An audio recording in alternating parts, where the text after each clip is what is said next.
20年前，地球上爆发了一次很大规模的生化危机，这种病毒会让人死而复生，成为恐怖的丧尸。在人类与丧尸的战争中，带走了20亿人的生命，最终人类获得了胜利。但这场战争却让世界变成了一片废墟，丧尸疫情得到了有效的控制，人类开始重建家园。而女企业家威尔顿则在一个孤岛上发现了世界上仅存的一批丧尸，从中嗅到潜藏利益的她，便把这个岛买了下来，开发成度假村。人们只要支付高额的费用，就能在岛上肆意射杀丧尸泄愤，如同真人版生化危机游戏。为了不引起军方以及民众的不满，女企业家把度假村的一部分收入用于慈善事业，还建立了一个超大的难民营，以收容那些在战争中失去一切的民众。而主人公阿美就是在那场残酷的战争中幸存下来的。由于亲眼看到了父亲被丧尸杀死，让她始终无法走出心中的阴影。医生告诉她，消除恐惧的最好方法就是面对恐惧。于是阿美决定让男友马丁陪自己一同前往度假村，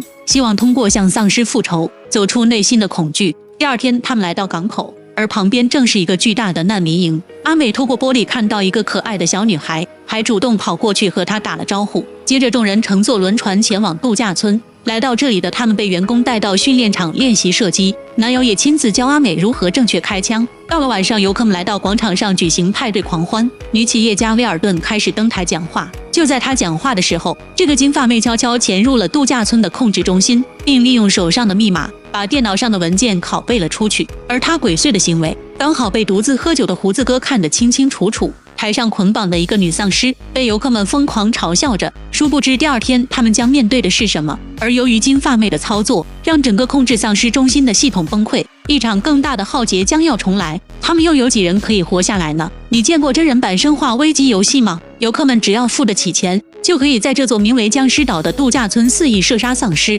第二天，导游带着游客们乘车分别前往了丧尸聚集的区域，在这里他们可以选择不同的猎杀方式，一种是射击被锁住的丧尸，适合胆子比较小的；另一种是站在高处安全区射击自由活动的丧尸。而阿美和男友一行人选择了第二种。而这里的丧尸遍布山野，就像幽灵在围场里徘徊，等待着游客们的猎杀。急不可耐的眼镜男和小平头疯狂地向山下扫射起来，男友当着阿美的面更是一枪将丧尸爆头，然后把枪交给阿美，开始指导女友射击。阿美瞄准了一个目标，就在心里要克服恐惧开枪的时候，丧尸却突然抬头和阿美对视一眼，瞬间心软的她放下了武器。这时连续的枪声在一旁响起，丧尸应声倒下，众人这才发现一直沉默不语的胡子哥才是真正的射击高手。随着夜幕降临，导游带着他们来到安置的临时小屋，准备在这里过夜。而另一边，丧尸控制中心的系统突然陷入了崩溃，控制丧尸的安全系统也开始失控。威尔顿命令手下马上封锁入口，可丧尸们已经从各自的区域跑了出来。度假村内的无辜游客纷纷成为他们眼中的美味佳肴，一时间整个小岛成为人间炼狱。一群丧尸甚至跑到了控制中心，眼看着自己的手下纷纷被咬，威尔顿也慌了，他快速地躲进了办公室里。由于僵尸岛失控，摧毁计划也将启动。几小时后，军方将对小岛进行轰炸，无论是人类还是丧尸都会被彻底清除。而另一边的阿美和金发妹一行人还在丧尸区喝着啤酒聊着天，殊不知丧尸已经在慢慢逼近。阿美和金发妹发现了黑暗中踉跄走来的丧尸，胡子哥一枪将其击毙。导游觉得异常，打开车上的探灯照去，结果发现周围已经布满了丧尸，众人纷纷紧张起来，迅速向丧尸们发起攻击。导游联系总部却得不到回应，而车子这时也打不着火，众人迅速爬到车顶防御。眼镜男非常不幸，被丧尸咬死了。天刚亮，众人跟着导游匆匆前往港口。丛林中，众人又遇到了丧尸，大家边战边退。一个丧尸突然冒出，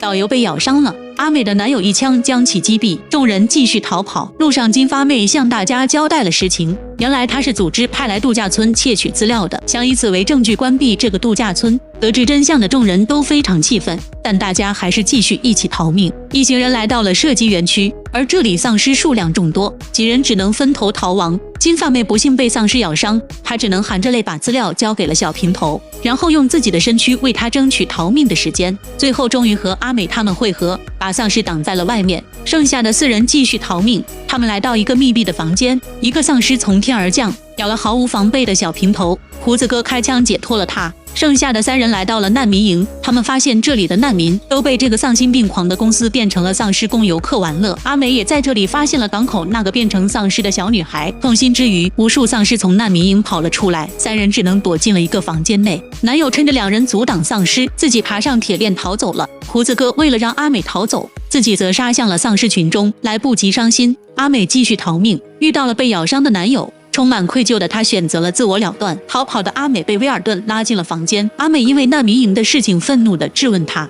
，2人撕扯了起来。就在威尔顿去捡手枪的时候，被丧尸围了上去。阿美趁机逃了出去，她拼命地跑，而身后上千只丧尸也在追赶着。此时军方的轰炸机及时赶到，开始了无覆盖的轰炸。好在最后一刻，阿美跳进了海中活了下来，而她身后的小岛则很快成为了一片火海。最终，阿美利用金发妹盗取资料，曝光了丧尸度假村的所有内幕，彻底瓦解了这个组织。至此，影片结束。这部电影《逃亡僵尸岛》把丧尸和难民联系在了一起，故事和剧情方面还是比较有新意的。感兴趣的小伙伴可以去观看一下。我们下期再见。